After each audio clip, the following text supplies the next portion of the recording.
আয়ুষ যাকে ভালোবেসেছে সেই আসলে কুসুম। সত্যিটা জেনে চমকে গেল আয়ুষ। সম্পূর্ণ জানতে হলে দেখতে থাকো। গল্পের শুরুতেই দেখা যায় যে কুসুম বারবার করে আয়ুষের ভুল ধারণাটা ভাঙানোর চেষ্টা করে যে কুসুম আর ঈশান কোনো রকমের কোনো কারসাজি করেনি। আসলেই ঈশান কুসুমকে একটা অন্য কথা বলছিল যে কুসুম যদি নিজের চোখ নিয়ে না যেত, পরিচয় না দিত, তাহলে ঈশান অন্য রকমের কিছু ভেবে রেখেছিল। চিটিং করে হলেও ঈশান জিতত।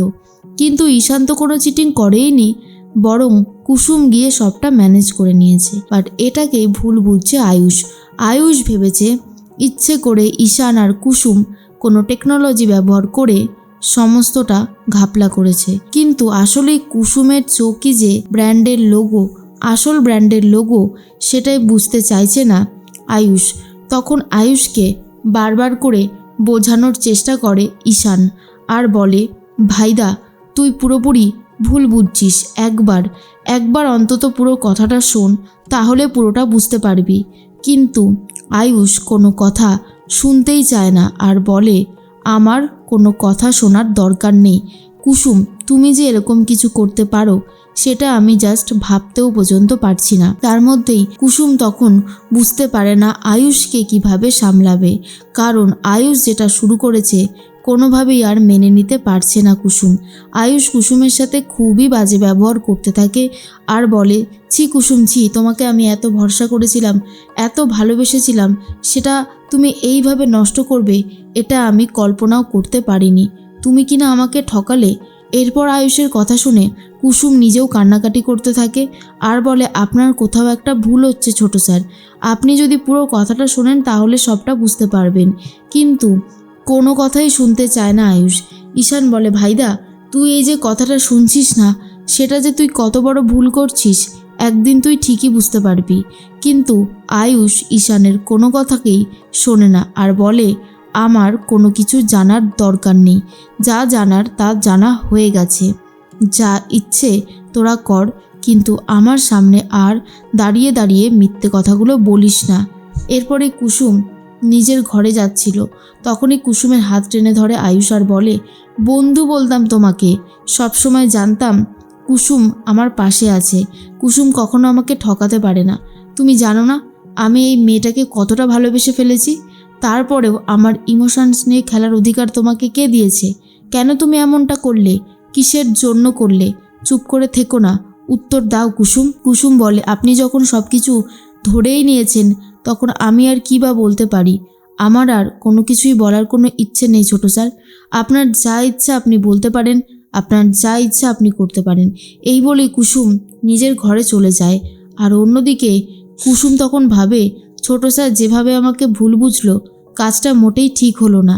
আয়ুষ তখন ঠিক করে, ব্র্যান্ডের লোগো নিয়ে যখন এত কিছু হচ্ছে, এই ব্র্যান্ডের লোগোটা একদমই চেঞ্জ করে দেবে। এভাবেই নিজের ভালোবাসাকে ভুলে যাবে আয়ুষ। রাগ আর জেদে এমনটাই ভাবছিল। কুসুম নিজের ঘরে গিয়ে ভাবে, এরকমটা বলতে পারলো ছোট স্যার আমাকে? আমি তো সবটা উজাড় করে ছোট স্যারকে ভালোবেসেছিলাম, কিন্তু অনেক কারণের জন্য সত্যিটা বলতে পারিনি। তাই বলে যে আমাকে এইভাবে অপমান করবে এ আমি কল্পনাও করতে পারিনি। সব কিছুই কেমন যেন হাতের বাইরে বেরিয়ে চলে গেল। এরপরেই কুসুম খুব কষ্ট পায় আর মনে মনে ভাবে, এটা চলতে পারে না, যেভাবেই হোক ছোট স্যারের ভুল ধারণাটা ভাঙাতে হবে। যথারীতি পরের দিন সকাল হতেই কুসুম প্রতিদিনের মতন আবারও নতুন ফুল নিয়ে চলে গেছে আয়ুষের ঘরে। তখনই আয়ুষ বলে, কেন এসেছো? বেরিয়ে যাও, এক্ষুনি এই ঘর ছেড়ে চলে যাও। আমি না তোমাকে একদমই সহ্য করতে পারছি না, বিশ্বাস করো। তোমাকে দেখলেই আমার খুব রাগ হচ্ছে। কারণটা কেন জানো? কারণটা হলো, তোমার মতন মেয়েদেরকে আমি আর সহ্য করব না। আমি মেঘাকেও সহ্য করিনি আর তোমাকেও করব না। এই বলেই কুসুমকে অপমান করে আর বলে, তোমার মুখ যেন আমাকে দেখতে না হয়। কুসুম বলে, ঠিক আছে ছোট স্যার, আমার মুখ আপনাকে আর দেখতে হবে না। আমি আজই মালদায় চলে যাব, আপনি ভালো থাকুন, সেটাই আমি শুধু চাই। তখনই কুসুমের কথা শুনে আয়ুষ বলে, তোমার যা ইচ্ছে করো, যেদিকে ইচ্ছে যাও। এরপরে কুসুম ঘরে এসে খুবই কান্নাকাটি করতে থাকে। তখনই শঙ্করবাবু মানে কুসুমের বাবা বলে, কি হয়েছে রে কুসুম, তোর মনটা কি আজকে খুব খারাপ? কুসুম বলে, বাবা আমার না মালদায় যেতে হবে, ওখানে ঘরবাড়ির কাজটা অনেক দিন থেকেই পড়ে আছে, ভাবছি ওখানে গিয়ে একটু ঘরবাড়ির কাজ করাবো। শঙ্করবাবু বলে, তুই পারবি একা করতে? হ্যাঁ রে, তুই এত দায়িত্ব নিতে পারবি? কুসুম বলে, পারবো। এরপর কুসুম মনে মনে ভাবে, আমাকে ছোট স্যারের থেকে দূরে যেতেই হবে। ছোট স্যার যখন আমাকে একদমই মেনে নিতে পারেনি, তখন আর কোনোভাবেই আমিও এই বাড়িতে থাকতে চাই না। এরপর কুসুম তার বাবাকে বলে, আমি সবটাই মেনে নিতে পারবো আর সবটাই মানিয়ে নিতে পারবো, তুমি আমাকে নিয়ে একদম ভেবো না। এর মাঝখানে শঙ্করবাবু বলে, তোর বিয়ে নিয়ে আমার কত স্বপ্ন ছিল জানিস কুসুম, সব কিছু যেন এক লহমায় শেষ হয়ে গেল। আয়ুষের কথাই বারবার ভাবে কুসুম, আর এদিকে কুসুমের বিয়ে নিয়ে শঙ্করবাবু ভাবতে বসে পড়েছে।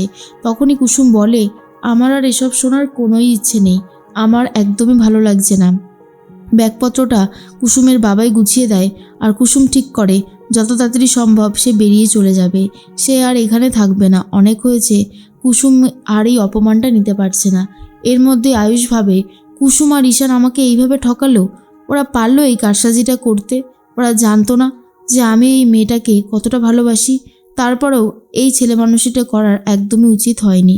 কুসুম ভাবে যে আমি তো পরিচয়টা দিতেই চেয়েছিলাম, কিন্তু ছোট ম্যাম সাহেব যেভাবে সবটা বলল, তারপরে আর কোনো কিছুই বলে উঠতে পারলাম না। কিন্তু আজ আমার সত্যি খুব অসহায় লাগছে। ছোট স্যার আমাকে ভুল বুঝলো, চিনতে পারলো না আমাকে। যদি সে চোখ দুটোকে এতই ভালোবাসতো, তাহলে আমার চোখের দিকে তাকালে একবারও কি তার সেই চোখ দুটোর কথা মনে পড়ে না? এর মধ্যেই কুসুম ব্যাগপত্র গুছিয়ে গাড়িতে উঠছে। তখনই দীপালি বলে, হ্যাঁ রে কুসুম, তুই আবার আসবি তো? যত তাড়াতাড়ি সম্ভব তুই চলে আসিস। তোকে ছেড়ে বাড়িটা একদমই ভালো লাগবে না, তুই না থাকলে বাড়িটা কেমন যেন লাগে। অন্যদিকে ঈশান বলে, ভাইদা ভাইদা, তুই জানিস না তুই কি ভুল করছিস।